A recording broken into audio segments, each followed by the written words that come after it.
The jury had just been excused after hearing closing arguments from both the defense and the prosecution. It was quite late, about 4 o'clock in the afternoon, so the judge ordered the jury back to the hotel, where they were sequestered for the 2-week trial, which was the culmination of an investigation that had lasted nearly a year. The defendant was taken back to the Tarrant County Correctional Center in Fort Worth, and nothing more happened until Monday, when the jury would reconvene.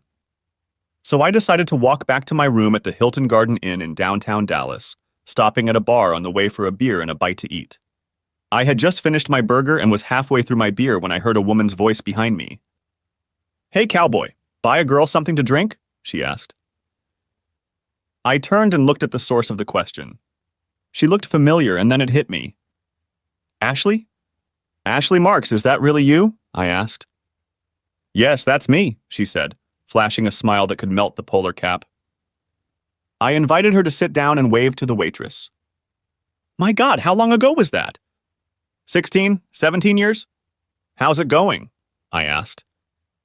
"I think it's been 17 years, she said. Ashley was one of my best friends in high school, along with Steve Jenkins and Jolene Carter. Together, we were known as the Four Musketeers. But that all changed when Ashley's dad got a job in Austin during our senior year. I haven't seen or heard from her since. "I'm doing well," she said. "Went to college at the University of Texas, graduated, got married, got divorced, and now work as a reporter for the Austin Statesman newspaper." "Wow, you've had a very interesting life. What happened?" I asked. She shrugged. "I was married," she said, emphasizing the I. Unfortunately, he wasn't. Or at least he had trouble remembering his vows. After I caught him cheating a third time, I said enough was enough and kicked his city ass to the curb, she said. I think he ended up running a McDonald's in Beaumont. "I'm sorry to hear that," I said. "I know what it's like, believe me. So what brings you to the Big D?" "I've been covering the Jenkins trial for the last couple weeks." "What a mess." "The other day I watched you testify," she said. "I feel very sorry for Jolene. Whatever her faults, she didn't deserve to die this way." I didn't say anything to that. No, Jolene didn't deserve to die like that. I would have preferred something more torturous, like burning at the stake, but that possibility, like so many other things, had been taken away from me by the man I'd once considered my best friend. "So, how are you doing, Bill Jennings?" she asked, interrupting my train of thought. "About as well as expected, considering the last 16 years of my life have been a total sham," I said. "At least you have kids," she said. I nodded. "Yeah, I guess so," I said. "They're mine, at least legally." "You may not be a donor, but believe me, you are their father in every way that really matters," she said. "You're probably right," I said. "But it still doesn't make me feel any better." "Look, I have a confession to make," she began. I looked at her, wondering what she had up her sleeve. "You know, every reporter in this courtroom is going to want to know your story. I'd like to be the one to tell it, if that's okay with you," she said. "I know you probably have a lot of trust issues, and I totally understand. But no one knows you like I do. Look, if it helps, we'll sign a contract. You give me exclusive rights to your story, and I protect you from the wolves. Kind of like a publicist. I'm not publishing anything without letting you see it first. My editor has already approved it, and I want it done right." Deep down, I knew she was right. Reporters from every major news outlet in the country, CNN, Fox News, Associated Press, you name it. I've even been contacted by a few small but well-known bloggers. It was all so overwhelming. Something told me I could trust her, so I made up my mind. "Okay, Ashley," I said. "You made a deal. So how exactly does this happen? Do we do it here? Do we move it to my hotel room or yours?" "What do you mean?" "Well," she said, "I've wanted to see the old homestead for a long time. It's only 2 or 2.5 hours west of here by car. It's still pretty early, and the jury doesn't start deliberating until Monday morning, so we have the weekend off. Why don't we drive back and you can show me where all this happened? You'll give me the details on the way, and after we get there, I can talk to your kids and parents if that's okay with you." I thought for a moment before agreeing. It would be a nice break from the trial, and I thought it would be nice to show Ashley around the neighborhood and maybe repair the relationship. "Sounds good," I said. Where are you staying? I'm at the Hilton around the corner. What about you? She asked. Same thing. Do you want to grab a couple things first before we hit the road? She nodded, and we agreed to meet at my truck in the parking lot. You can't miss it, I told her. It's a big blue cab. It's still the same bill. He's got to have the biggest pickup truck in the state. Give me about a half hour after we get there so I can change into something more comfortable and grab a few things, okay? She asked. I agreed and we hit the road. The sun had already dipped below the horizon when we pulled onto Highway 20, leading towards Abilene. I was glad for that, since I hate driving in the sun. Ashley had changed into her professional reporter's outfit and was now wearing a knee-length denim skirt and a white Western-style blouse. She seemed as beautiful to me now as she had in high school. I also got a good look at her shapely legs and felt a familiar stirring below the waist. She smiled. I know what you're thinking, cowboy, she said. Really? I asked. You're thinking something along the lines of why didn't I sleep with Ashley and not Jolene? I laughed. Is that what your honed reporter's instinct tells you? I asked. No, the way you check my legs. Like you did back in high school, she said. I bet I thought I'd forgotten about that. Legs like that are hard to forget, I told her. I always liked looking at her legs, especially when she was wearing her cheerleader uniform. She smiled and pulled out a tape recorder. So tell me, Ashley, is there a mister? Right anywhere in Austin? No, she said. Since my divorce, I've focused almost entirely on work. As you can imagine, I've had a lot of trust issues with men, and so far I just haven't met anyone I really want to spend time with. Sorry to hear that, I said. She laughed. Somehow I doubt it, she said. Damn those reporter instincts. Anyway, what do you say we start this little roadshow? Yeah, okay, I said. She put her recorder on the dashboard, making sure it wouldn't fall off. You don't mind if I write this down, do you? She asked. I shook my head. Not at all, I said. I want you to do it right. I took a sip of my coffee and thought for a bit before I started. Ashley, as you know, Steve and Jolene and I were very friendly in high school. After you left, it was mostly just the three of us. I asked Jolene to marry me right after graduation, and she said yes. Steve and I both joined the Marines right out of high school. We both went to San Diego for boot camp and even ended up in the same platoon. Jolene and I agreed that we would get married after I finished my training. After boot camp, Steve and I broke up. He went into the infantry and I went into computer electronics. He was assigned to Camp Pendleton, and I was assigned to Quantico, Virginia. Anyway, about a month or so later, Steve hurt his knee badly and ended up getting a medical leave of absence. You'll notice that he still walks with a slight limp. Couldn't they have given him a desk job? Asked Ashley. No, it doesn't work that way, I said. Everyone in the Corps is a basic marksman, regardless of their MOS or specialty. Even clerks and computer guys like me have to meet the physical requirements to participate in combat. Steve came home and his father pulled strings to get him into the county. Right. His father was a county commissioner, wasn't he? Asked Ashley. I nodded. Yes. Until the day he died. That's how Steve was first elected. I guess the voters thought highly enough of old man Jenkins to elect his son. I graduated, came home, and got married. Steve was my best man. I found out later that he was also Jolene's best man, if you know what I mean. That bitch, Ashley said. I ended up on the West Coast, and almost 9 months after we were married, Brian was born. About a year later, I was sent to Okinawa for a year unaccompanied.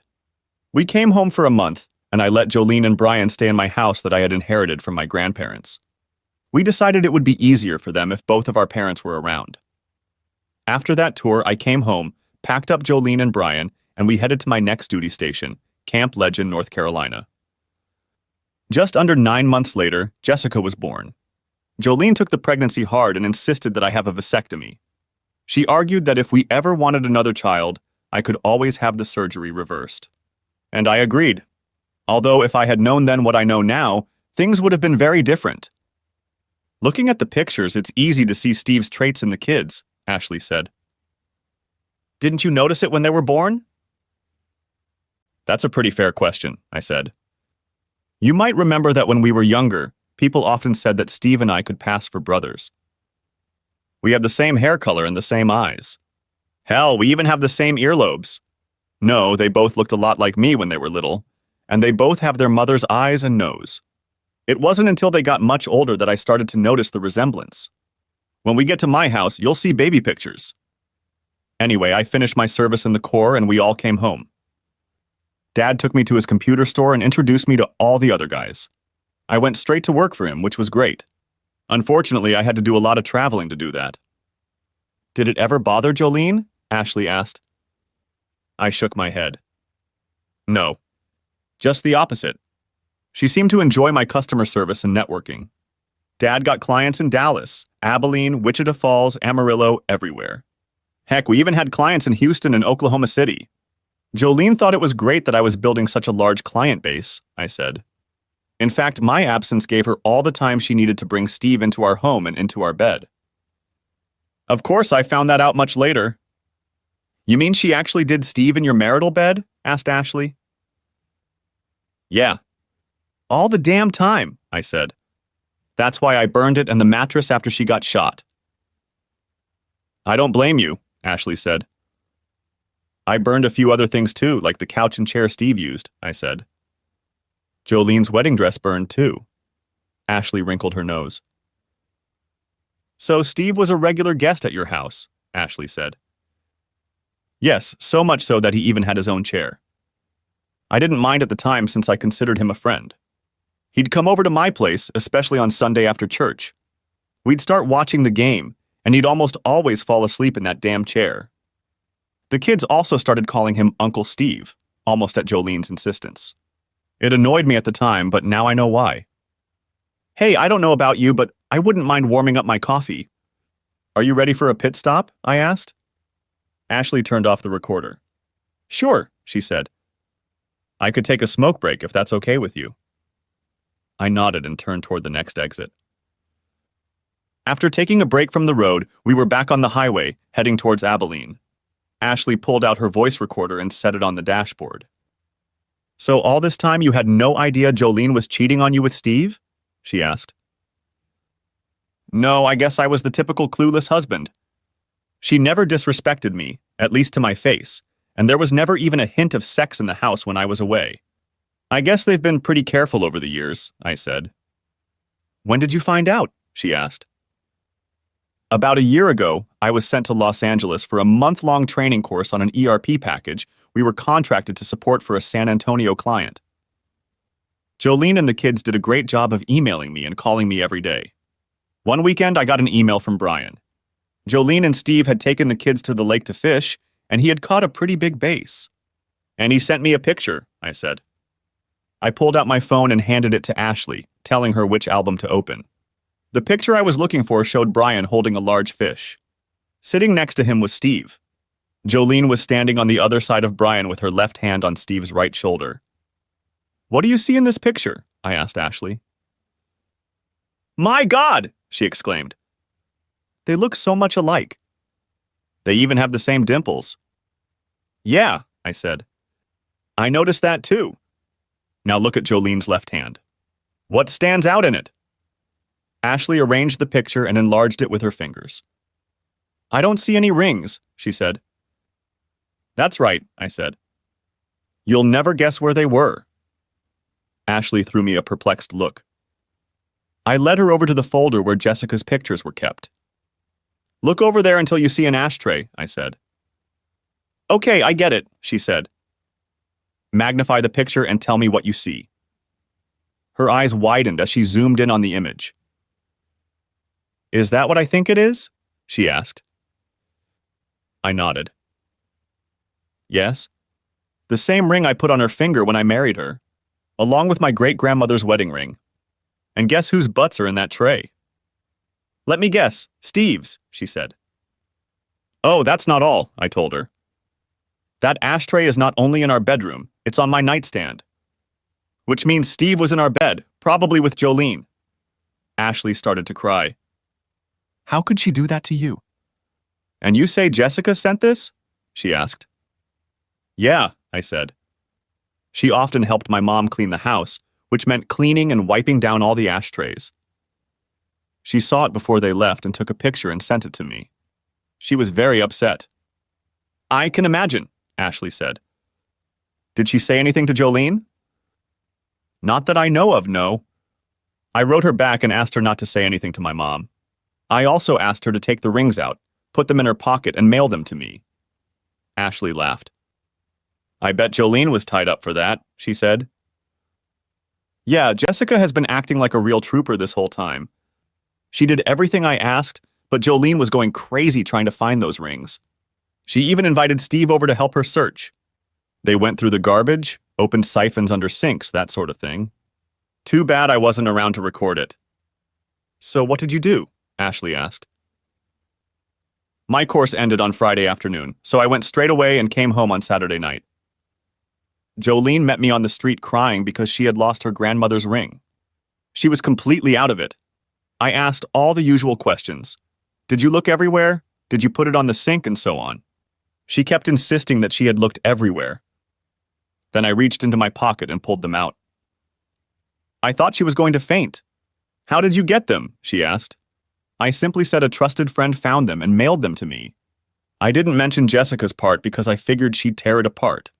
I just told her, don't put them in the ashtray the next time Steve comes over. That was priceless. Her eyes got as big as saucers and she started crying, telling me all the usual crap about loving me. Oh, I'm sorry, I said, seeing the look on Ashley's face. I didn't mean to swear. That's all right, she said. I've heard and said much worse, believe me. So tell me, what did you do then? Well, I pretty much knew then that it was over between us, I said. I didn't have any real evidence of them cheating, no pictures or anything like that. I decided to start investigating and get everything ready. The first thing I wanted to do was to take DNA tests. I needed to find out if these were my children. I also purchased some surveillance equipment from our store. High-definition motion-activated cameras, voice-activated audio recorders, everything I needed. I even bugged our cell phone. Everything was recorded on my home server and backed up to the cloud. I waited until she left to go shopping and installed it all. The DNA was pretty easy to do. One of our clients in Dallas is a lab that does this kind of testing, and they got me everything I needed. I took samples from the kids, asking them not to say anything to their mother. Took my own sample and waited for the next Sunday when Steve came in. As usual, he fell asleep in the chair he always sat in, so swabbing his cheek was pretty easy. It took me a week to get the results because I had the lab mail them to the store. The tests showed that there was a 99.9% probability that Steve was the father of both children, which meant that he and Jolene had been at it for at least 16 years, if not longer. And all this time you never guessed a thing? Asked Ashley. No. Not the slightest clue. I'm sure if I'd sat down and analyzed everything carefully, I might have guessed, but that's the thing. She'd never given me any reason to question her fidelity before. Our sex life had always been on the up and up, even after we had kids. So I waited for other evidence to come forward. And it didn't take long. A week after I installed all the equipment, I received the first video evidence. I ended up going to Oklahoma City to set up the server and knew I'd be there for a couple days. The kids were at my parents' house, so Jolene was on her own. Shortly after I left, she called Steve and arranged for him to come overnight. I called from my hotel in OK City and spoke to her briefly, just to let her know I was there for her. She said she loved me, but by that time I didn't care anymore. After that call, I logged into my home server and waited. Sure enough, around 9 o'clock that night, they were in our bed doing the dirty deed. Naturally, he didn't use a condom, which really annoyed me. Worse than watching the two of them roar like animals was what I heard them say. What was that? Asked Ashley. Wait a minute, I said. I have to turn onto this road. Then it's another 30 minutes.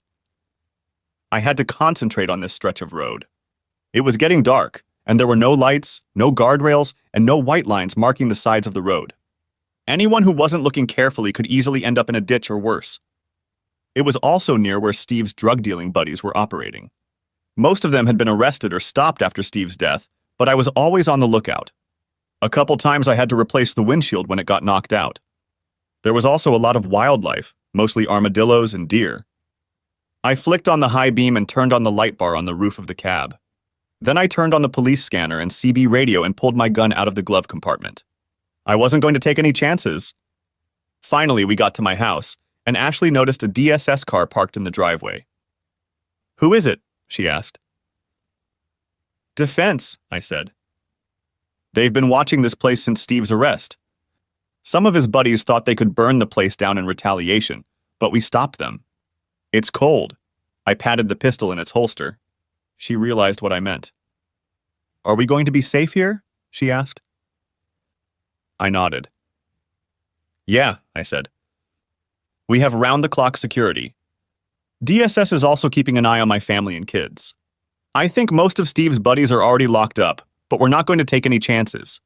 Hell, they had to lay off almost the entire sheriff's department. Let's go check it out and I'll introduce you." After pulling into the garage, Ashley and I got out of the car and walked over to the patrol car. The police officer got out of the car and approached us. "Bill Jennings?" he asked. "I thought you were all in Dallas for the trial." We shook hands. "The trial just went to the jury this afternoon. By the way, this is Ashley Marks, a reporter from the Austin Statesman. She'll be with me this weekend, gathering information on Steve for an article," I said. Nodding to her, he touched the tip of his gray Stetson. "Nice to meet you, ma'am," he said, smiling. He looked at me again. "Things have been quiet so far. Since the Rangers took the last gang out of here, things have been quiet. But who knows? My replacement will show up soon." "Thank you," I said. We shook hands and parted ways. "Have a good night, you hear?" he said as we headed for the door. "I will," I said. "You too." I set the coffee pot down and gave Ashley a tour of the house as we walked inside. The original house was built in 1866 by William Bryan Jennings after he returned from fighting for the Confederacy in the Civil War. Since then, the house has been expanded, remodeled, and modernized many times, but there are still a few places to see the original 150-year-old structure. Today, the house has 5 bedrooms on 2 floors and a 3-car garage with a covered porch. The house had a bedroom for each of the 2 kids, a master bedroom, one room converted into a place for Jolene's sewing and needlework, and another room set up as a playroom TV room for the kids. I suggested Ashley sleep in the master bedroom since it was the only one with a bathroom, and I figured she would appreciate the privacy. I, on the other hand, could sleep on the futon in my den office downstairs, as I had been doing since I became convinced of Jolene's infidelity. Ashley, however, wouldn't hear of it. "Nonsense," she said. "This bed is big enough for 4 people. There's plenty of room, and we're both adults who can control ourselves." That threw me off balance. "Okay, if you say so," I said. She smiled and led me down the stairs. "You have a story to tell me, so let's get to it," she said. "Let me call the kids first so they know we'll be there tomorrow," I said. I called my parents' house, talked to my dad, then to the kids. They were excited to see Ashley, and we agreed that we would be there for lunch. I grabbed my coffee and headed into the living room. As I put the cups down, I found that I had a stack of DVDs, and I grabbed them from the study where I kept them under lock and key. "That should help a lot," I said. Her eyes widened. "Oh my God, how many videos do you have?" she asked. "Quite a few, actually," I said. "Some of it is from here at home. Some of it is from the security cameras in my office. I've also scanned all the documents, and I have a whole bunch of photos and audio recordings. So everything I have is here. And I have some copies just in case." I pulled out the disc, confirmed it was the one, and put it in the DVD player. "Let me warn you that it's very graphic," I said. "I'm ready," she said. I reminded her that this particular DVD confirmed my suspicions. I also reminded her to listen carefully to what it was about. I pressed play, and the clip started. Jolene walked into the bedroom, followed by Steve. Jolene took off her rings and tossed them into the ashtray on my nightstand. Steve, smiling, put out his cigarette on them. "To hell with him and his great-grandmother's ring," Jolene said. Steve laughed. Ashley grimaced, tears welling up in her eyes. Eventually, they started having fun. Ashley covered her eyes. Apparently, it was too much for her. I fast-forwarded through the most graphic parts, and Ashley seemed to appreciate the gesture. It'll take about an hour, I said. It was bad enough as it was, but the pillow talk afterward is a real buzzkill. Thank you for letting all of this pass by, Ashley said. It's one thing to hear that someone you love and care about is cheating. It's quite another to watch it happen. They lay on their backs and smoked a cigarette. Steve pounced on Jolene's rings again. Jolene turned on her side, facing Steve. I'm pregnant again, baby. Looks like you're going to be a daddy again, she said. Steve frowned. Damn it, didn't you take your pills? He asked. Yeah, I might have missed a day or two, but that was pretty much it. Why can't you use a condom? I hate that kind of thing, he said. You know the rules. No rubber bands. I guess you'll have to get another abortion. Either that or convince him it's his baby. I can't have another abortion, Steve, she said. I've already had 3 and the last one almost killed me. I was so sick I ended up in the emergency room. Besides, you know deep shit had a vasectomy after Jessica was born. It was your idea to make sure he didn't get me pregnant. Well, what do you want to do? Asked Steve. I want to go away and marry you, she said. That's all I've ever wanted. And I think Bill's got us figured out anyway. I told you I'm not the marrying kind. Besides, a family could complicate things for me, and I like what I have now. Bill works and pays, and I get paid, he said. And don't worry about him knowing anything. Hell, he's so damn stupid. We could have fun right in front of him, and he wouldn't realize a thing. Why don't you just do to him what you do to other guys? She said. Well, those guys were illegals anyway. No one would have missed them. Besides, who's going to cry over some scumbag drug dealers being in the country illegally? Heck, by getting rid of those guys, I probably secured half the voters. It's one thing to put a bullet in the head of an unknown illegal alien.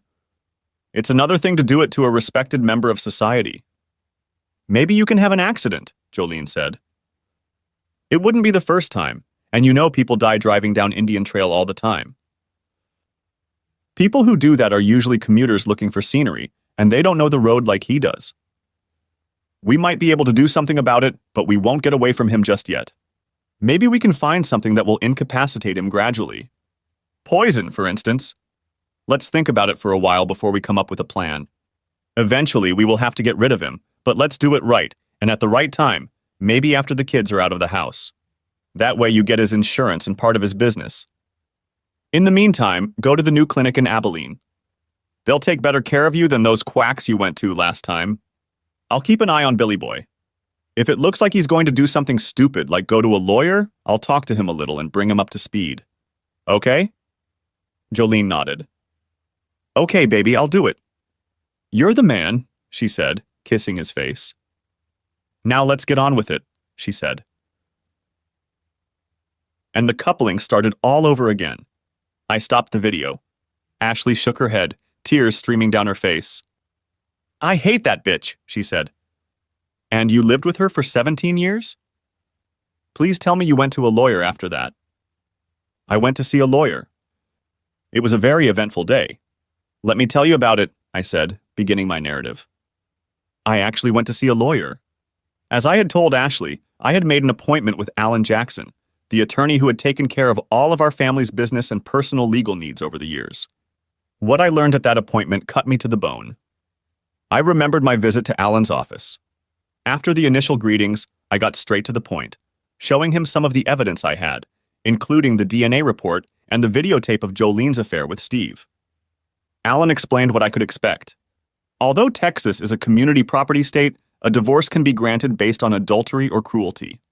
While adultery is not a crime in Texas, it can affect a judge's decision in the distribution of property and alimony.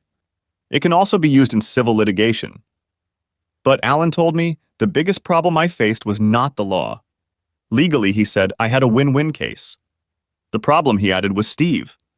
Listen, Bill, he said to me, Steve runs this county with an iron fist. He owns the sheriff's department, not to mention every judge in the county. And in Texas, you have to file a lawsuit in the county where you've lived for the last 90 days. Frankly, I don't think there's a judge in that county that will even hear your case. Besides, Jolene's pregnancy could delay the process. Texas courts won't finalize a divorce until the baby is born. It doesn't matter who the father of the child is. This is so that any final child support orders can be taken into consideration. One last thing, Bill. Steve has informed me that you may want to divorce Jolene. He made it clear that we are to inform him of any attempts to start divorce proceedings. Wait a minute, I said. Are you saying that Steve ordered you to violate attorney-client privilege and maybe even break the law by refusing to report a crime? Alan nodded his head. I'm afraid so, Bill. I don't like it one bit, but I have no desire to end up in a shallow grave on Indian Trail, if you know what I mean. You have no idea what you're up against, he said. I'm sorry, Bill. I really have no choice. I couldn't believe what I was hearing. I'm sorry too, Alan. I guess I don't have a choice either. You're fired. Right now. I need all of the family and business files, along with any backups you might have, and I want them now, I said. I guess that would be your answer, so I took the liberty of putting them all together, he said, pointing to 2 boxes of papers on the floor by the door. He pulled out a piece of paper, wrote some notes on it, and held it out to me. Thanks, he said, realizing that I had given him a way out. One more time, he said. I'm so sorry. I thought you and him were friends. Is there no way you can get over this thing with Jolene? You know, for the sake of the kids? Would you be able to stand not being known to be a cuckold for 17 years? I asked him. I don't think so, he said. Let me help you get those files out. It's the least I can do. He picked up the boxes of documents while I closed my briefcase and walked with me to the truck. Once there, he looked around before he spoke again. Call those people I listed in the paper I gave you, Bill. I didn't want to say anything in the office just in case, but the authorities are very interested in some of Steve's actions. No time to waste, please, he said. As far as I know, Steve is keeping tabs on you. Again, I'm sorry about that. Maybe after this is over, we can get together and work things out. I shook his hand. Thank you, Alan, I understand. We'll be in touch. I went back to the office, thinking over everything Alan had said. I wasn't too worried about firing Alan, since I knew my father would support my decision. I was more concerned about Steve and what he or his cronies might do to the family. I called the numbers Alan had given me and made an appointment with each of the 3 men mentioned. One was an expensive, high-ranking family law attorney with a well-deserved reputation as a blood-sucking shark. Another was a state's attorney, and the third was a senior Texas Ranger officer. All of them were located in Dallas. I talked to my dad and told him I fired Alan as our lawyer.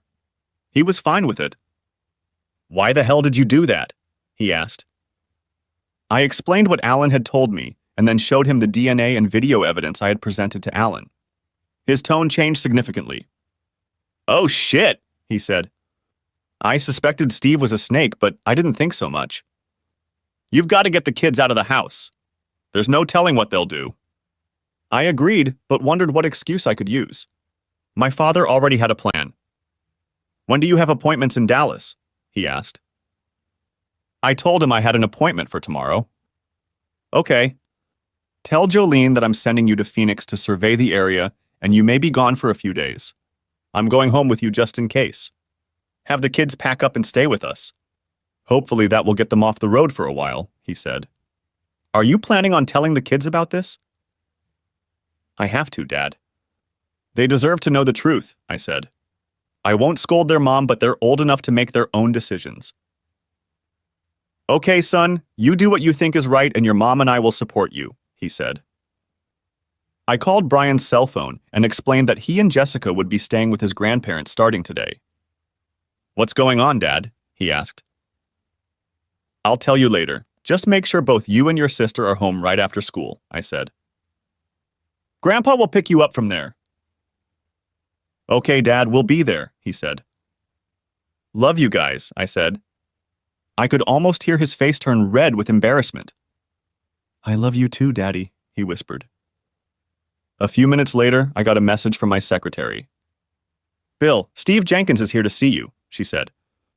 I pulled my gun out of its holster and placed it on the desk for easy retrieval, turned on the VCR to capture the meeting, and told the secretary to send it over and let my father know he was here. Steve walked into the office like he owned the place and immediately saw the 9mm pistol on my desk. Not a bad piece of equipment you've got, he said. Didn't know computer geeks used guns. What do you want, Steve? I asked. Straight to the point. Okay. Look, I know you went to see Alan Jackson today, he said. So? What's in it for you? I asked. If you're thinking of divorcing Jolene, forget it, he said.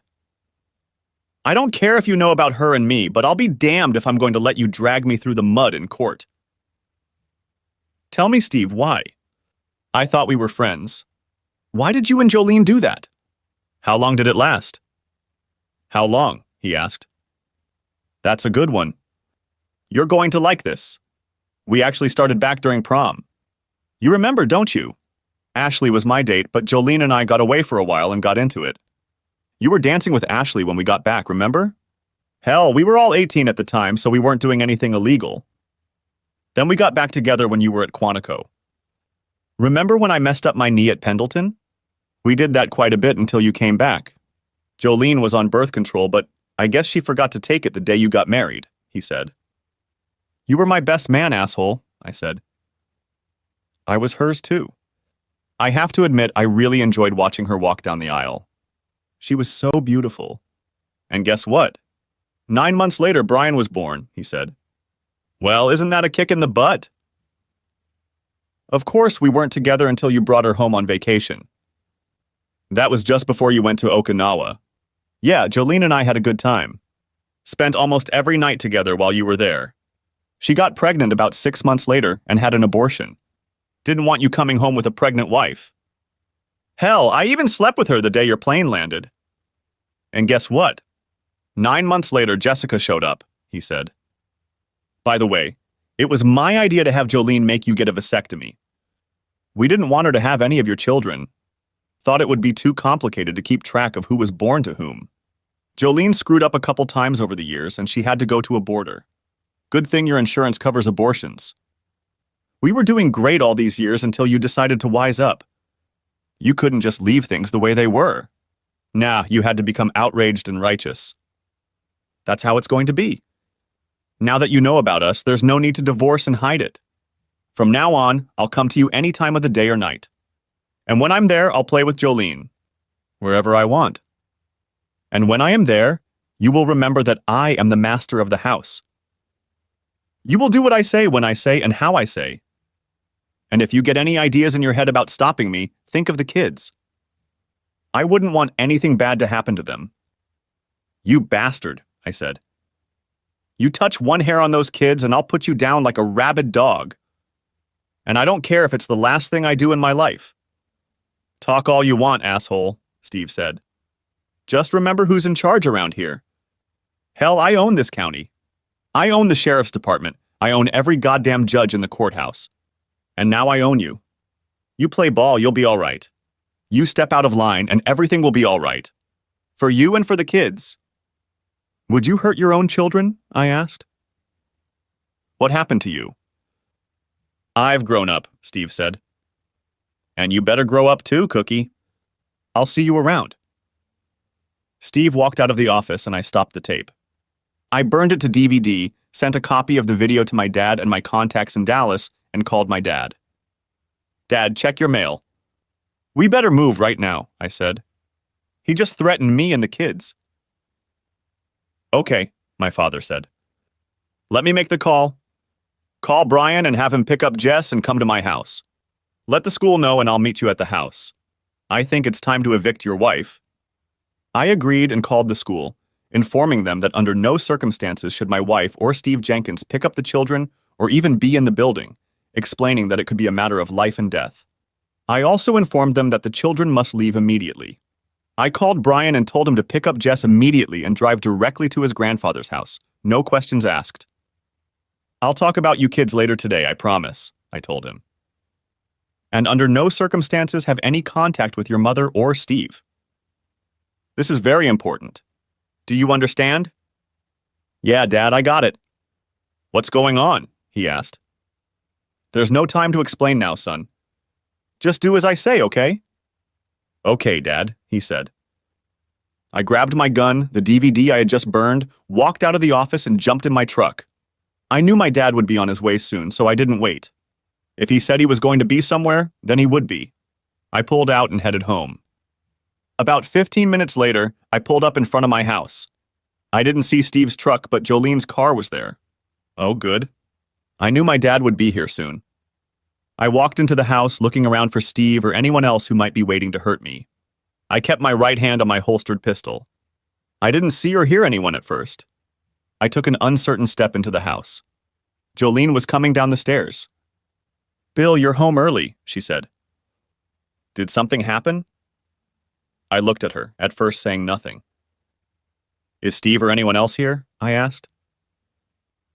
"Why would Steve be here?" she replied. "I think you know why Steve is here. Maybe to get himself an afternoon hookup or to set up my murder," I said. Jolene's eyes widened, and she brought her hand up to her mouth. "Yes, Jolene, I know." "Oh my God," she said. "I'm so sorry." "Bullshit. Let me show you what your lover just told me, and then I'll give you 30 seconds to grab your shit and get out of my house," I said. I put the DVD in the player, turned on the TV, and pressed play on the remote. I watched Jolene's reaction to Steve's confession and his threat. "Bill, it's not what you think," she said. "Please let me explain. Steve just said some nasty things. We can work things out." "Are you kidding me? You conspired with Steve to cuckold me from the beginning, then you conspired with him to deny me children, and then you conspired with Steve to kill me. What the hell kind of people are you? Now take your shit and get the hell out of here. Now, goddammit!" I never raised my voice at her, but she was clearly frightened. I reached out, took her left hand, and pulled the rings off of it. I put my grandmother's ring in my pocket, took off mine, and slipped it into her hand. "Eat it, bitch," I growled. "Bill, please don't do this to me." "I'm so sorry," she wheezed through her tears. "Yeah, you're sorry, all right. You're a sorry excuse for a wife. Now get out of here." I grabbed her purse and threw it at her. It hit her in the chest. She rushed to the door. I rushed her. "Move, damn it," I said. I was tempted to kick her ass, but I'd been raised never to hit a woman. We walked outside and went to her car. She turned to me as she opened the door. "Where will I go?" she asked, crying. "First of all," I said, "stop your damn tears. You got what you wanted. Second of all, I don't care. Go to Steve, go to your mother's apartment, or better yet, go to hell." Having said that, I noticed 2 cars pull up to the driveway. Dad's truck pulled up first, followed by Steve's. Jolene instantly stopped crying and smirked at me. "Now we'll see who has to go, baby," she said wryly. "It would be so much easier if you just cooperate with us." "Are you really going to do that?" I asked. "In a heartbeat," she said. Dad swung his truck around to block Steve's access to the house and stopped. Steve slammed on the brakes, missing his father's truck by only a couple of feet. Steve jumped out of the car. My dad did too. He pulled out his 12-gauge shotgun, loaded a round, and pointed it at Steve. "What the hell are you doing, Jennings?" Steve yelled. "I'm following a restraining order," my father said. "What kind of restraining order?" asked Steve. "The one against you and your lover. The one that says you two must stay 500 feet away from my family and our property," Dad said. "And believe me, asshole, I'd like nothing more than to hurt you. So get in your truck and get out of here." Steve wasn't used to being talked to like that, so he stopped moving forward.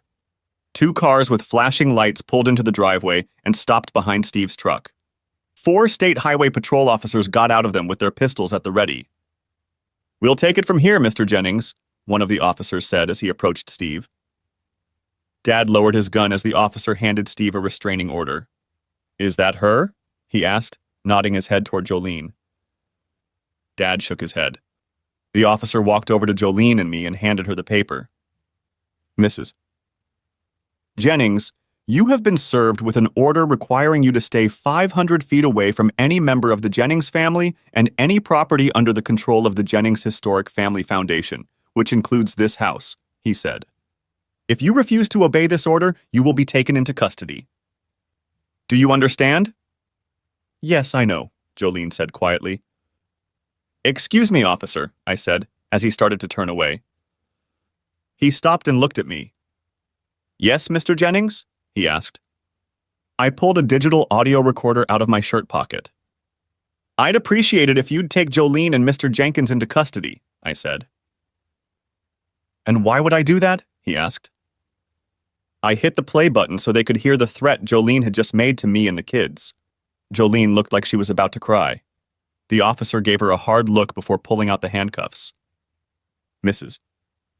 Jennings, you are under arrest. Please turn around and put your hands behind your back, he said. After handcuffing Jolene and reading her Miranda rights, he radioed another officer and ordered him to arrest Steve. You're going to pay for this, asshole, Jolene said as she was led away in handcuffs. You're all going to pay. By this time, another car had pulled into the driveway. A van from the local TV station stopped, and a reporter followed by a camera crew walked up the driveway while Steve was being arrested. They managed to get a report on his arrest that made the evening news. Steve was, to put it mildly, displeased. God damn it, do you know who I am? He asked the officer handcuffing him. Yeah, I know, the officer said. And frankly, I don't care. You're under arrest anyway. I'll get your badge for that, shouted the red-faced Steve. I realized I should have mentioned their plot to kill me, but I didn't have that evidence with me. Some of it was still in the DVD player in the house, and events were moving pretty fast. Nevertheless, I knew that my contacts in Dallas had the evidence and were working on the charges. The news van backed up and shifted so the patrol cars could pull out of the driveway. The reporter and her cameraman came toward me, followed by my father. Mr. Jennings, could you explain why Commissioner Jenkins was just arrested? She asked. Yes, I can, I said. As far as I know, making death threats is still a crime, and even popular politicians like Steve and his married girlfriend are covered by the law. Now, if you don't mind, I've got kids to take care of. I stepped back and my father joined me, leaving the reporter and her cameraman in shock. The voters in our district had treated Steve well, and I knew that his reputation as a man who espoused family values had just taken a major hit. Unfortunately, the voters didn't know Steve the way I knew him. But I'll make sure they find out.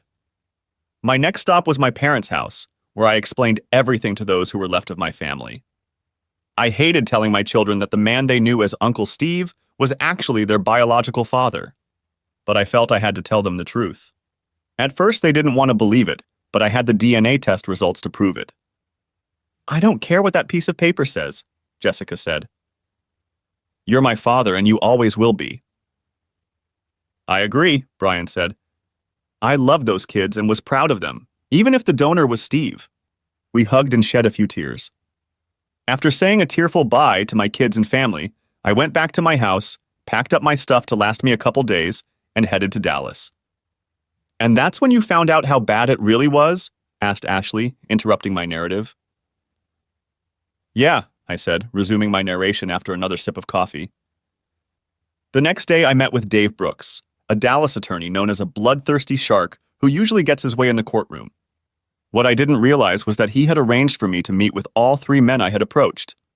I was quite surprised to see them all in place when I showed up at his office early that afternoon. Sorry to come down on you like this, Mr. Jennings, Dave said, but after that last video you sent us, we thought it would be best if we all got together. I accepted his apology and he introduced me to the other two men. John Hancock, a prosecutor from the state's attorney's office, shook my hand and took charge of the meeting. Mr. Jennings, let me start by apologizing for what you've been through, he said. There's no easy way to say this, so I'll just speak up. We have evidence, lots of evidence, showing that Steve Jenkins is not only involved in a number of criminal acts, but that he was assisted by your wife. Not only is he involved in drugs, but we have evidence that he ran guns, engaged in human trafficking and human slavery, and was involved in organizing prostitution. Worse, forensics directly links him to at least 6 murders. Furthermore, your wife is involved in much of this activity, especially the prostitution. We had hoped to have a little more time to put this together, but the threats against you and your children have forced us to push the timeline back considerably, he said. The third man, Don Jacobs, captain of the Texas Rangers, summarized the situation from his point of view. He made it clear to me that the entire sheriff's department had been compromised and could not be trusted to do its job. As a result, he said, efforts were made to temporarily replace the department with Rangers and DSS officers until a replacement could be trained and hired. Unfortunately, that includes the correctional facilities where Jenkins and your wife are being held, he said. So we need to act quickly before the situation worsens. As for your divorce, Dave said, I'll be pushing for an annulment, given your wife's criminal activity and the deception she and Jenkins used against you. If that doesn't work, we'll file on the grounds of adultery and mental cruelty. From what you have provided, I believe you will get all of your assets, as well as custody of your children, if that is what you want. We talked for another hour or so, discussing strategy and possible scenarios. Dave handed me a DVD that he said contained videotapes of my wife's actions by private and government investigators. Some of them, he said, were quite graphic in nature and involved several men, including sheriff's deputies. John concluded by telling me what he was going to do with Steve and Jolene. I'm not going to sugarcoat it, Mr. Jennings, he said. I'm going to impose the death penalty, at least as far as Jenkins is concerned. Your wife might get lucky and get life in prison without parole. However, I must warn you, he added. Your life and the lives of your family members are in danger. Be very careful. From what I've seen, you and your children are damn lucky to be alive right now. People who cross paths with those two usually die. You have our direct numbers. So if you see anything or suspect anything, call us immediately. Do you hear me? I hear you, I said. We shook hands and parted ways. My mind was in a daze. The man I once thought was my best friend turned out to be not only a murderer, but also drugs, guns, prostitution, and little else. And my so-called loving wife was a part of it all. The ride home was spent thinking about everything that had happened in the last 17 years. How could I have missed it? Had I been so blinded by love and friendship? I finally got back to town and got a frantic call from my son. Dad, you have to come home right now, Brian said. What's going on? I asked. Just come home now, he said and hung up. I pressed on the gas and made it home in about 20 minutes. When I saw the ambulance and traffic police patrol cars in front of the house, I immediately thought about what I had been told. I rushed to the door just as the paramedics were wheeling the gurney outside. I stopped them to see what was wrong. The paramedic pulled back the corner of the sheet, revealing Jolene's face. I'm sorry, Mr. Jennings, the paramedic said. She's gone. Oddly enough, I wasn't that upset. Stepping inside, I found Steve being transported on another gurney. His left shoulder had been shattered by a shotgun blast, but judging by his groans, he was still alive. I saw the kids and the father standing off to the side. Thank God they seemed to be okay, I thought. Avoiding the blood on the carpet, I walked over to them and hugged them, making sure they were okay. What happened? I asked. Dad replied. I brought my kids here to buy a few things, he said. We had been here for a few minutes when these two came inside. I guess they managed to bail them out. Jessica and Jolene got into a fight, and Steve pulled out a gun.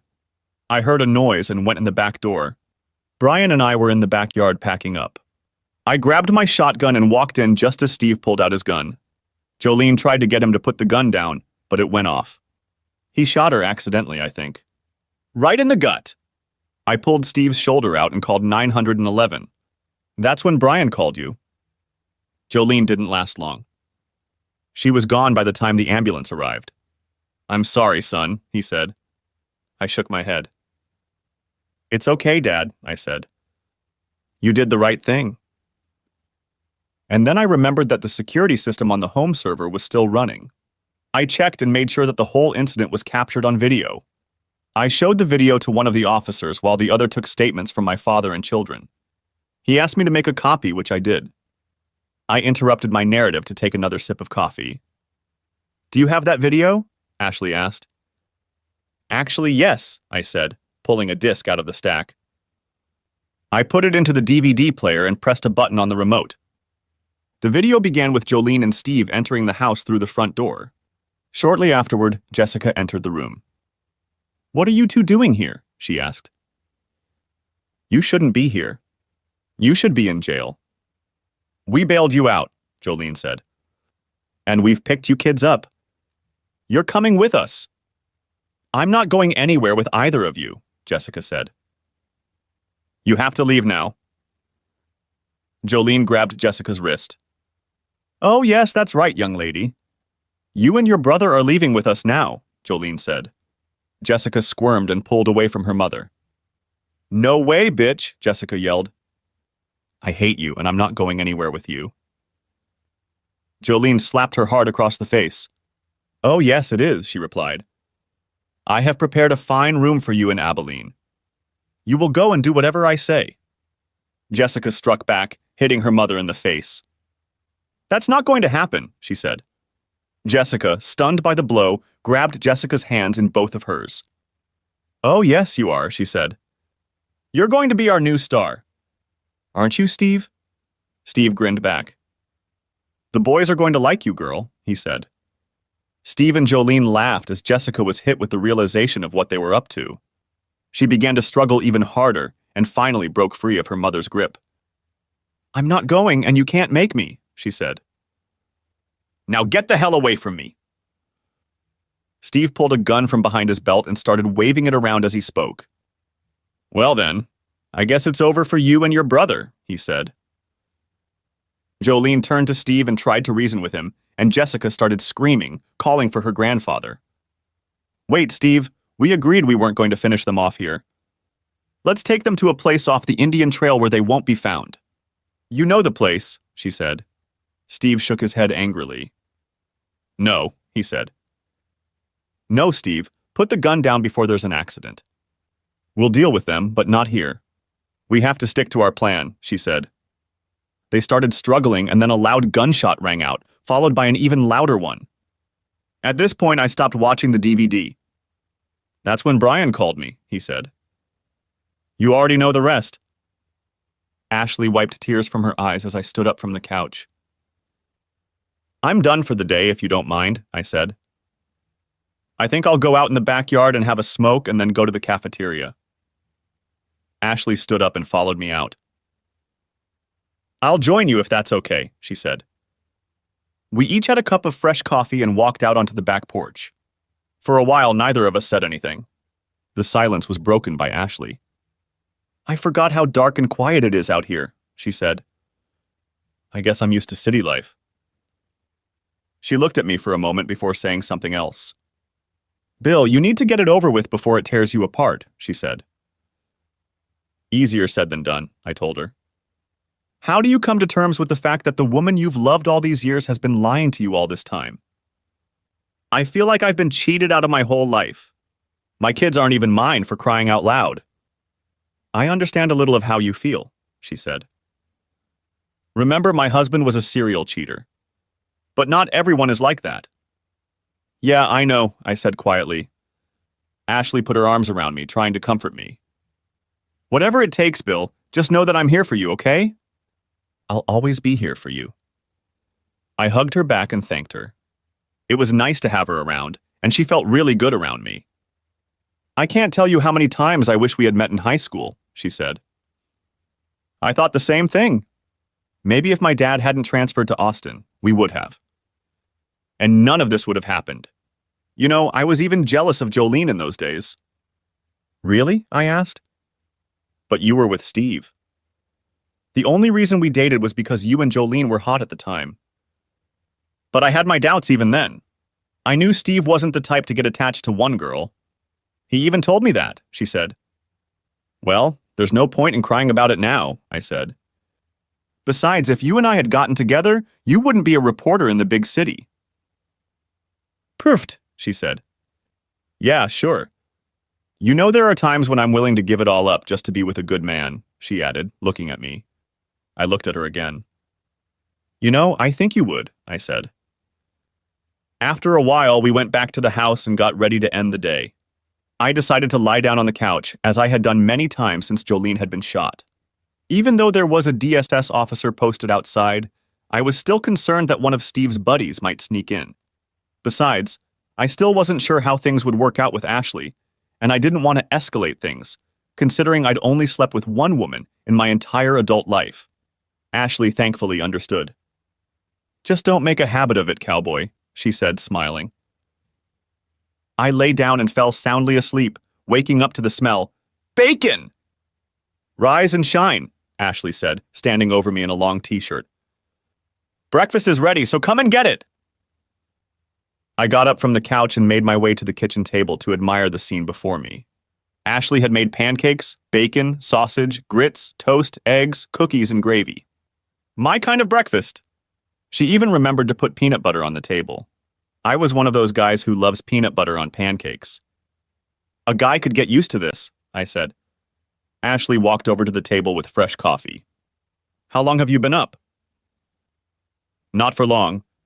I hope you like it, she said. It's been a long time since I've made breakfast for a man. It certainly smells good. You'll definitely get my mom's approval for that, I said. I'm impressed. Didn't you cook like this for your husband? I said, Foreman. My ex-husband considered fast food egg biscuits as breakfast. Bleh, she said. Dig in, cowboy, we got a lot to do today, she added, smiling. So, what's on the agenda for today? I asked, savoring the feast on my plate. Well, she said, I'd like to see your family today, and then I thought we could visit Jolene's mother. I thought she might be able to give some insight into Jolene's thought processes. Then, if there's time left, I'd like to stop by the cemetery and take pictures of Jolene's final resting place. And by the way, if you're counting on the same breakfast tomorrow morning, we'll have to stop by the store. You're almost out of everything, she said. I devoured the food like I hadn't eaten in a week, stopping to sip coffee and express my verbal appreciation for Ashley's cooking. Jolene hadn't made breakfast like this in years, and I felt like I'd died and gone to heaven. I finished my meal, feeling more satisfied than I had in a long time. I stood up and hugged and kissed Ashley, thanking her for the wonderful breakfast. That was awesome, I told her. I guess I better go get ready. Please do it, she said. You're beautiful, but you need a shave. I went upstairs and thought about Ashley while I showered and shaved. In less than 24 hours, I found myself falling in love with her just like I had in high school. Could it be, I thought, that Ashley and I are destined to be together? For the first time in months, I felt content. Ashley had used the shower on the second floor and was dressed in jeans and a t-shirt. She looked the same as she had once looked a long time ago. Grabbing her laptop bag and purse, she beckoned me to go. We arrived at my parents' house and were greeted by two kids who ran out of the house as soon as I pulled up. I introduced everyone to Ashley and we walked into the living room. Ashley explained what she wanted to do and asked if she could talk to everyone one-on-one in private. We all agreed, so Mom excused herself and went into the kitchen to make dinner, and Dad took me into the living room. Ashley started with Jessica, and after spending an hour with her, talked to Brian at length. Dad and I waited and spent most of our time talking about manly things, hunting, fishing, soccer, not much else. We both avoided anything to do with Jolene and or Steve. A couple hours later, Ashley came into the room and asked to speak to my dad. I took the hint, grabbed the kids, and went outside to throw the soccer ball around. It took a little over an hour, but she finished with both of my parents and went outside to join us until lunch was ready. The kids seemed to really bond with Ashley, and she seemed to enjoy spending time with us. We split into teams of 2 and played soccer. Jessica and I teamed up against Ashley and Brian and had a great time until Mom said lunch was ready. I enjoyed relaxing with Ashley and the kids, and for a while I felt like I had a happy family again. After lunch, we said our goodbyes and prepared to leave. Jessica caught up with me before I went out the door. Daddy, she whispered as she hugged me, if you don't ask her to marry you, I swear I'll kick your ass. What could I say? I promised her I'd think hard about it. So, how did your interviews go? I asked Ashley when we left. That went very well, thank you, she said. Bill, I know you're having trust issues right now, so I'd like to explain why I interviewed everyone privately. She was quite perceptive, perhaps a result of reporters' instincts. It's good journalistic practice to get independent confirmation, you know. It's not that I don't believe you, I do. And I do believe you. I watched those videos with you, remember? But I wanted them all to feel free to speak out without outside influence. I hope you can understand me, she said. I actually understood, and the fact that she explained everything without me saying anything meant a lot. I understand, Ashley. You're doing your job and being a professional. So have you learned anything new? Actually, yes, she said. Jessica told me that Steve has been making signs of attention to her, and for quite some time now. That son of a bitch, I said. I also learned that your family loved you very much and thought everything of you, she added. They also loved Jolene, but they were having problems with her and thought something was going on with her.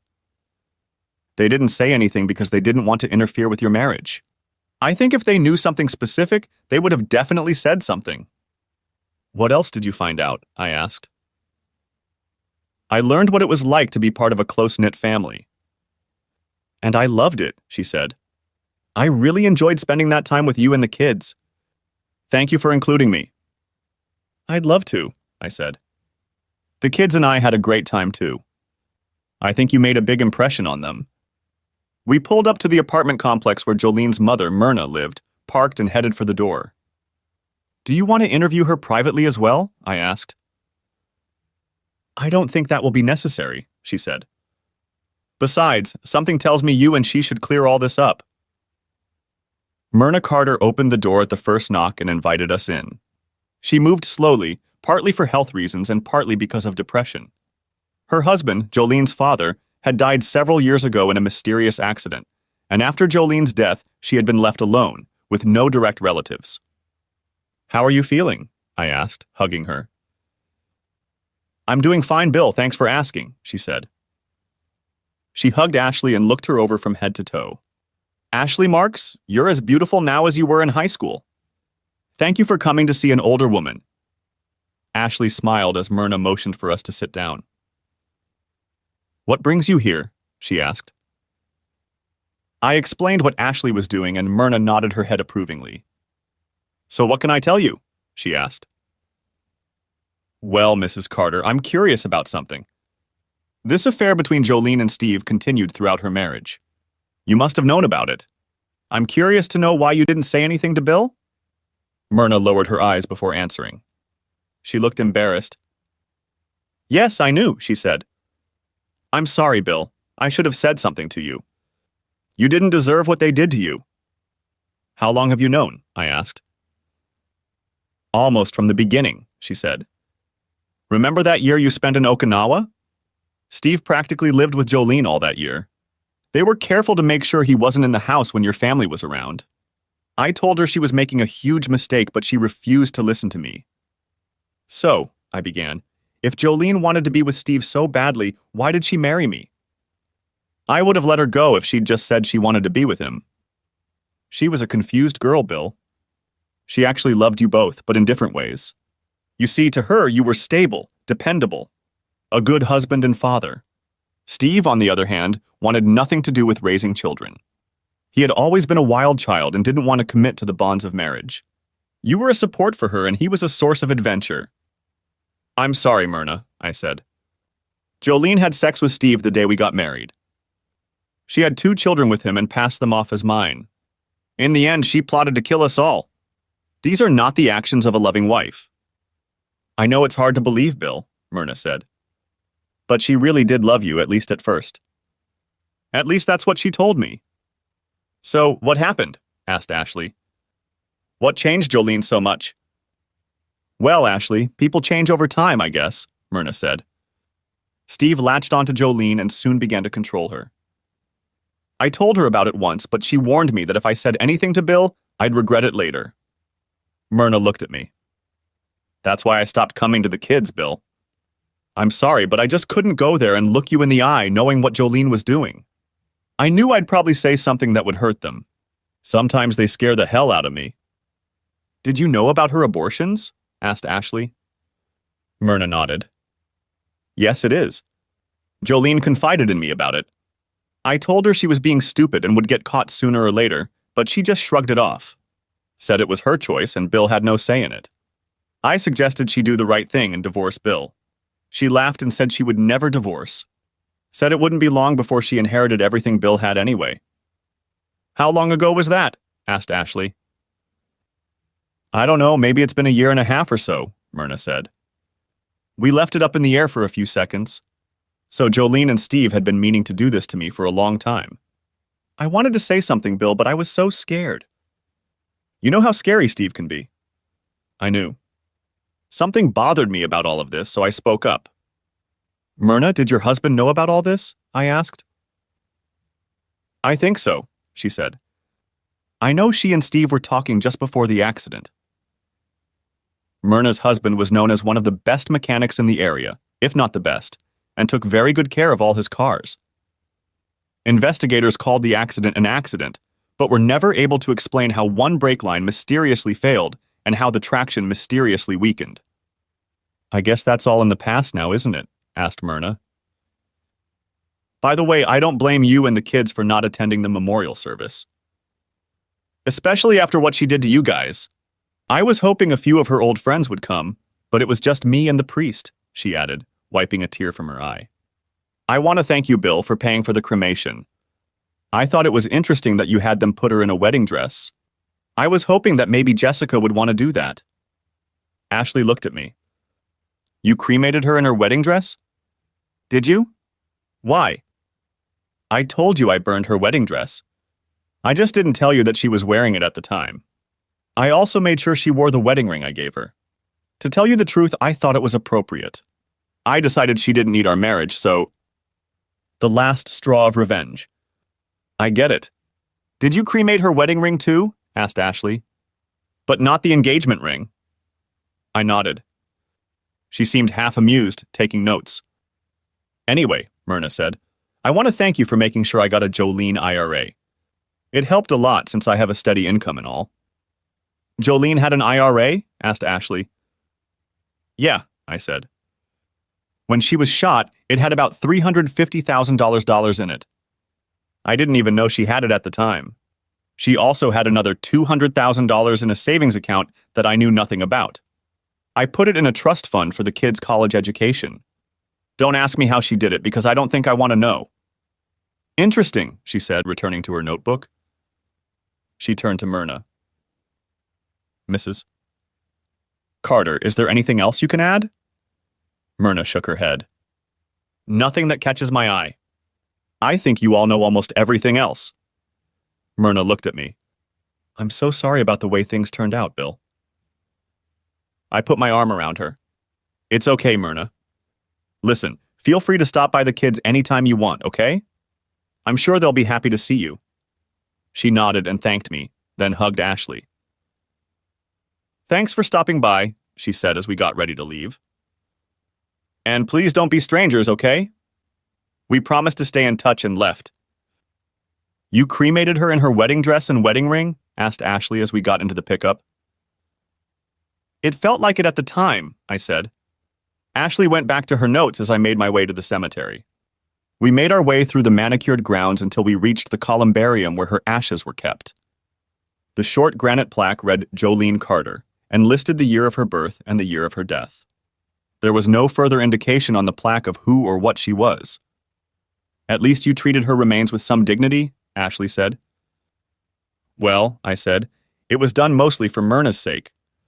If it were up to me, I'd just flush her ashes down the toilet." "Interesting that you made them use her maiden name," she added.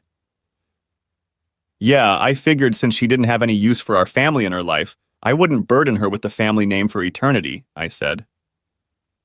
"They tried to get me to write something like loving wife and mother on the monument. I figured they wouldn't write cheating whore or lying conniving bitch, so I kept it simple." Ashley took her pictures and turned to me and put her hand on my chest. "There's still a lot of anger in him, isn't there? Tell me, Bill, did you ever mourn for her?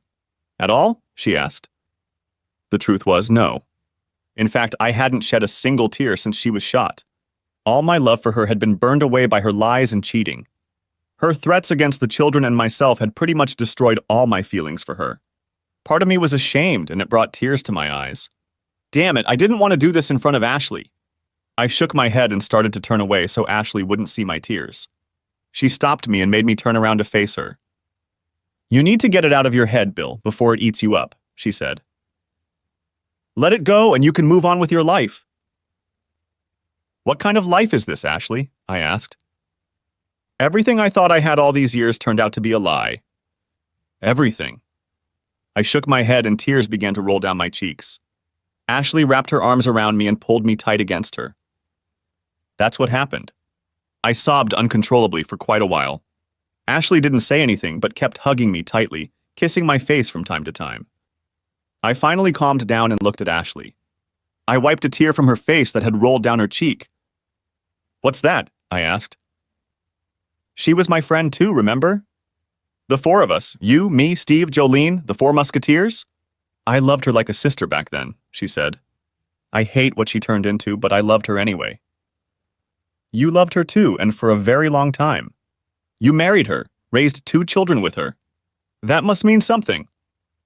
You're probably right, I said. Damn right, cowboy. I'm here and now, Bill, she added. And I'll be here as long as you need me or want me, got it? I smiled. I get it, I told her. She smiled and patted my chest. We need to get to the store before it gets too late, she said. What do you want to do about dinner? I thought for a moment before answering. How about a trip to Charlie's? I asked. They're cooking a killer steak and there's a band there tonight. You're asking me out on a date? In front of your wife's ashes? Why not? I asked. She smiled, kissed me on the lips, and looked at Jolene's marker. Bye, Jolene, she said. Your husband is asking me out. I stared at the marker for a while before returning to the truck. Bye, honey, I whispered. I thought I heard a quiet sob next to me, but there was no one there. I figured it was the wind playing tricks on my mind, but without wasting any time, I walked back to the truck where Ashley was waiting for me. Are you okay? She asked. Yeah, I said, starting the pickup. Let's go get breakfast and get ready for tonight. We stopped by the farmer's market where we bought eggs, bread, milk, bacon, and anything else Ashley thought we might need and then headed home. Home? What a concept. For a while, I'd thought of this place as just a house, a place where I slept. But now being here with Ashley felt natural to me. I showered, shaved, and dressed, then waited for Ashley to finish doing what women did when they were getting ready for a date.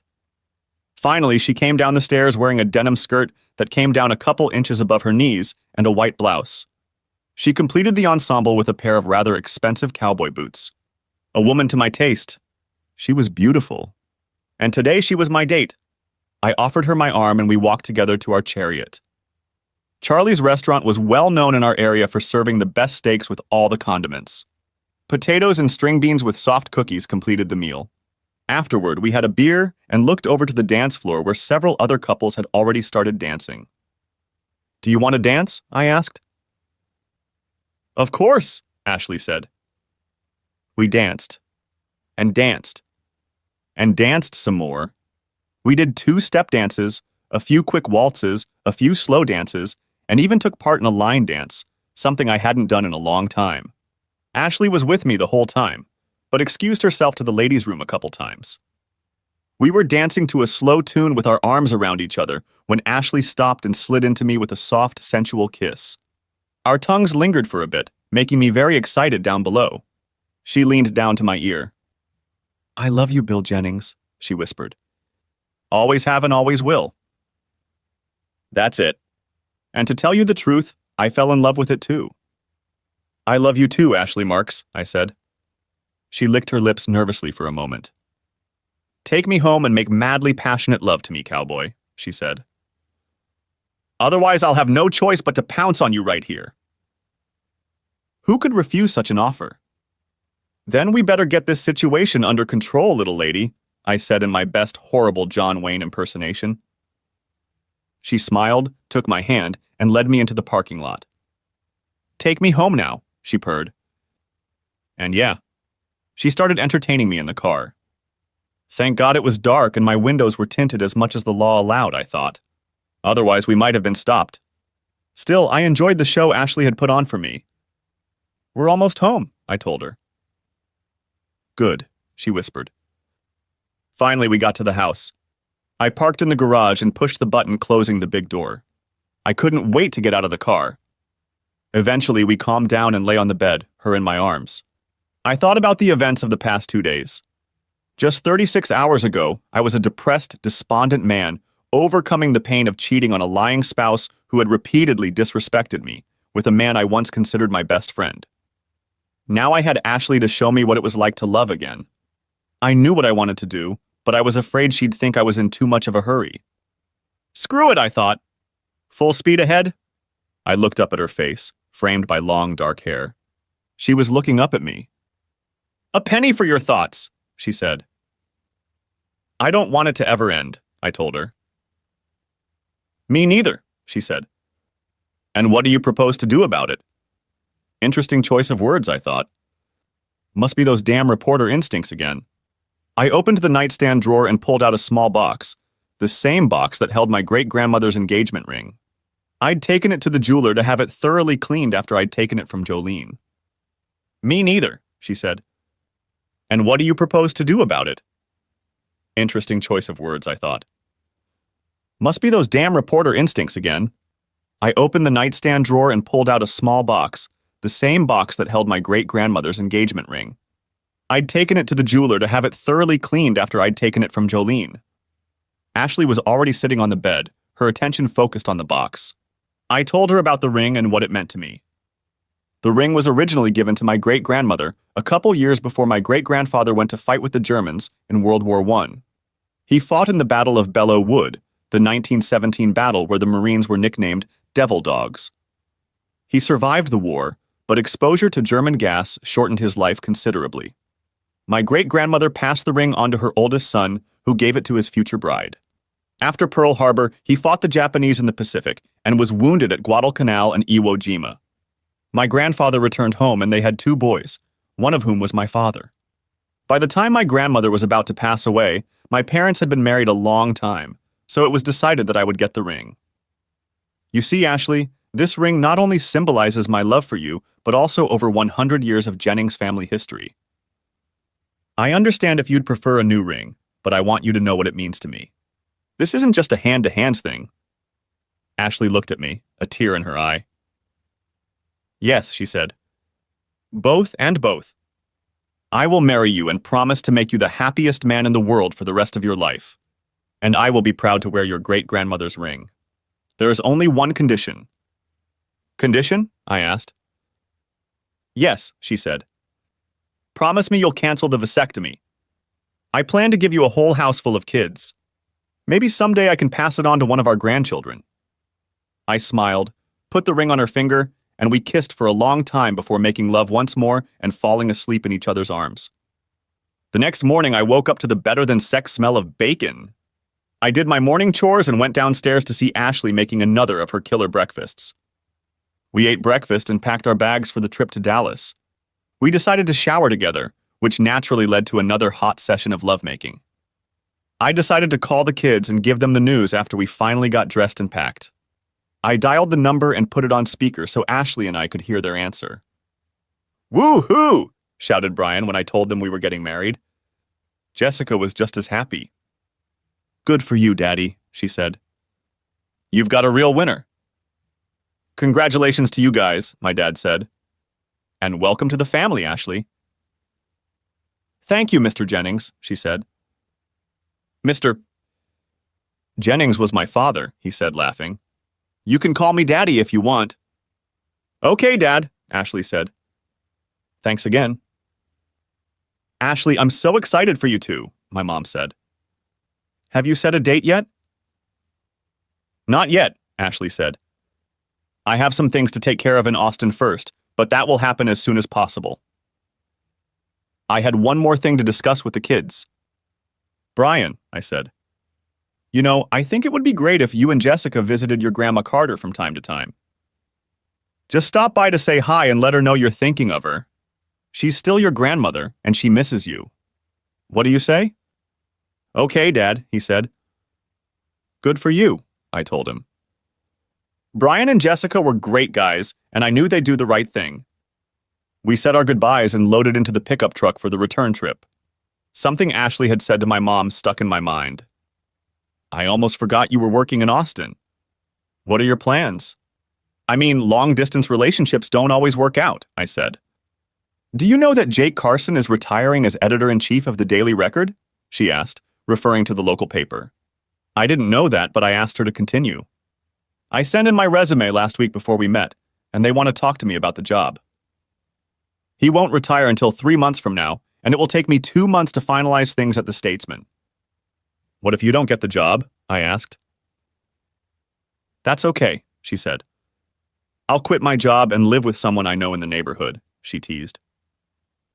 Anyway, as I understand it, no one else is interested in the job, and the board really wants a woman at the helm, especially with my experience. And I have some ideas on how to improve circulation. Sounds like you've got it all figured out, I said. Well, I like to be prepared, she said. No matter what happens, you know I'll support you 100%, right? I asked. She wrapped her arms around my neck and looked into my eyes. And that's only part of the reason I love you so much, she said. Think about it. If I had stayed at Statesman, there's no telling where they would have sent me. Or for how long.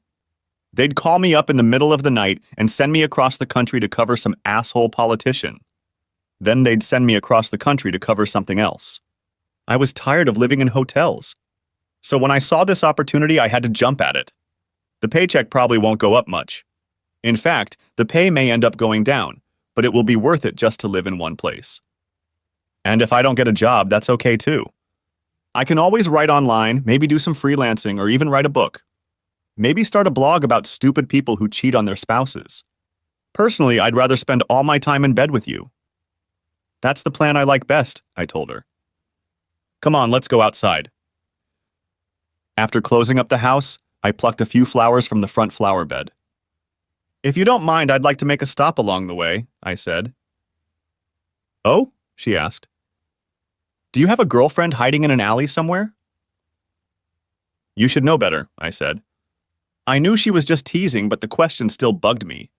I didn't make a big deal out of it. You're right, I'm sorry, she said. We both got burned, so it's a sore subject for me, too. I was actually thinking about everything you said yesterday at the cemetery. Thought it might be time to put it behind you, I said. Good for you, she replied. We pulled into the cemetery and stopped next to where Jolene's ashes were kept. We both got out of the car and walked toward the monument. I knelt down and placed the flowers in a vase next to the monument. By the way, Jolene, Ashley and I are getting married. Just thought you might be interested to know, I said. Yes, she's dead, I know, but saying it out loud seemed therapeutic for some reason. Ashley stood over me and spoke too. And if the kids are okay with it, I plan to adopt them, she said. We said our goodbyes and walked back to the truck. Do you really want to adopt children? I asked. Hell yeah, Ashley said. They deserve a mother they can trust. Are you okay with that? Of course, I said. In that moment, I realized that marrying Ashley was the best decision for all of us. I thought she would be an amazing mother, and I knew Jessica would need a strong, loving mother as a teenager. We were silent most of the way back to Dallas, and Ashley used the time to work on her story. She seemed to be enjoying the task, and I had time to reflect on the events of the past few months. Finally, we pulled up to the hotel and picked up our bags. You know, Ashley said, there's no reason for you to leave your room. The paper's paying for mine until this is over, so why don't you move in with me? I'll work on my articles, of course, but then we'll have plenty of time. I liked the idea and agreed with it. At least let me pay part of the bill, I said. She waved me away. You can pay for our dates, okay? She asked. And it was settled. I checked out of my room and moved in with Ashley. That night we went out for steak, danced a little, and went back to bed for another night of wild lovemaking. The next morning we got to the courthouse in time to get good seats. The jurors were brought in from the hotel and immediately began deliberations. Ashley did her duties as a reporter, taking testimony from attorneys representing both sides and talking to other observers and legal experts. It didn't take long for the jury to decide the case. By 1:30, word came that the jury was ready to deliver its verdict to the judge. Steve sat emotionless as the jury entered the room. The judge took his seat and asked if the jury had reached a verdict. We have it, Your Honor, the foreman said, handing the piece of paper to the bailiff. The judge read the paper and folded it back up. He turned to the foreman of the jury again. Is this a unanimous verdict? The judge asked. The foreman answered that it was. Very good, he said. Can the defendant stand? The judge asked. Steve and his attorney stood up. In People v. Steve Jenkins, the jury found the defendant Jenkins guilty on all charges and unanimously agreed to the maximum penalty provided by law, the death penalty, he said. Steve's attorney asked the jury to assess the penalty in the event of a guilty verdict, believing it would be easier to avoid the death penalty because the decision must be unanimous. If even one juror disagreed, the most Steve could get was life in prison without parole. It was a gamble, and Steve lost. Steve was found guilty of 6 counts of first-degree murder, 1 count of manslaughter, several counts of conspiracy to commit murder, and a host of other charges that included smuggling, human trafficking, drug trafficking, and prostitution. The defense asked to poll the jury, and the judge agreed. One by one, each of the 12 jurors said they agreed with the verdict and the punishment. Mr. Jenkins, I'm not a big fan of the death penalty, but I completely agree with the jury's decision. If ever there was a case that deserved the death penalty, this is it. I order that you be taken from this court and transferred to Huntsville State Prison, where you will be put to death in the manner prescribed by law at the earliest opportunity. And may God have mercy on your soul, said the judge, striking the gavel. My lawyer approached me and gestured for me to follow him. We caught up with the officers escorting Steve out of the courtroom. He talked to them for a minute, and they nodded, looking at me. Steve looked at me, his eyes red and his body hunched like an old man's. "What are you looking at, asshole?" he said. "Right now I'm looking at a worthless piece of shit," I said. "I always wanted to know what he looked like. Now I know." My lawyer handed Steve 2 forms and told him to sign them. "What the hell?" he asked. "What the hell is this?" One is a form to relinquish all parental rights to Brian and Jessica Jennings, and the other spells out the disposition of your estate upon execution. It's basically a will that says that what remains of your estate after taxes and penalties are paid will be liquidated and divided into 3 parts. 1/3 will go to Myrna Carter, the mother of your longtime lover, 1/3 to a trust for Brian Jennings, and 1/3 to a trust for Jessica Jennings, he said. Steve looked furious, but realized he was finally defeated and signed both forms. He looked at me with hatred in his eyes. "Are you happy now?" he asked. "I will," I told him. "By the way, Ashley Marks and I are getting married, and she's agreed to adopt the kids." "Enjoy hell, asshole. I look forward to pissing on your grave." My attorney thanked the officers and we left. I didn't see Steve again until the day of his execution. And yes, I peed on his grave, but I made sure Ashley wasn't around. I didn't think she'd approve. Finally, the nightmare was over, and I was looking forward to a new chapter in my and Ashley's life. Epilogue. True to her word, Ashley let me read the story she had written about me, and I was impressed. The story went viral, and Ashley took part in several talk shows to discuss the whole sordid episode. She was even approached about a possible movie deal, but she ultimately turned it down. She did, however, win a Pulitzer Prize for it. The Statesman was reluctant to let her go, but realized her life had taken a different path and gave her a nice bonus and recommendation when she left. The Daily Record Board gladly accepted her as the new managing editor, and in the first year the small paper's circulation tripled, prompting the company to build a new facility and hire more staff. We both decided we wanted to avoid a big church wedding and got married in our backyard, inviting family and friends. Ashley's parents drove down from Austin along with a few of her closest friends from Statesman. Her dad walked her down the aisle and shook my hand warmly as he handed her to me. Brian was my best man and Jessica was Ashley's maid of honor, so it was truly a family wedding. After the vows were exchanged, the priest asked us all to turn to face the audience. "Ladies and gentlemen, it is my honor to introduce Mr. and Mrs. William Jennings and his family to you for the first time," he said to loud applause. Brian walked over to Ashley and put his arm around her. "Welcome to the family, Mom," he said, smiling. Ashley hugged him, tears in her eyes. Jessica hugged her too. "I love you, Mom," she said. "I love you too," Ashley said as she hugged both kids. My father came over and hugged us both, then reached into his pocket. "I hope you enjoy your honeymoon," he said, pulling out an envelope that contained 2 tickets for a week-long Caribbean cruise. "Thanks, Dad," Ashley and I said almost in unison. And a new adventure began. 10 months after returning from the cruise, Ashley gave birth to twins, a boy and a girl. We named the boy William Frederick after my grandfather and the girl Alicia Marie after Ashley's grandmother. On their birthday, I happened to run into George Mason, a major politician in our neighborhood. He shook my hand, accepting my celebratory cigar. "Congratulations, Bill," he said. I thanked him. By the way, he said, you know we have an election coming up. There are a few people who think you could take Steve's place on the old commission, if you're interested.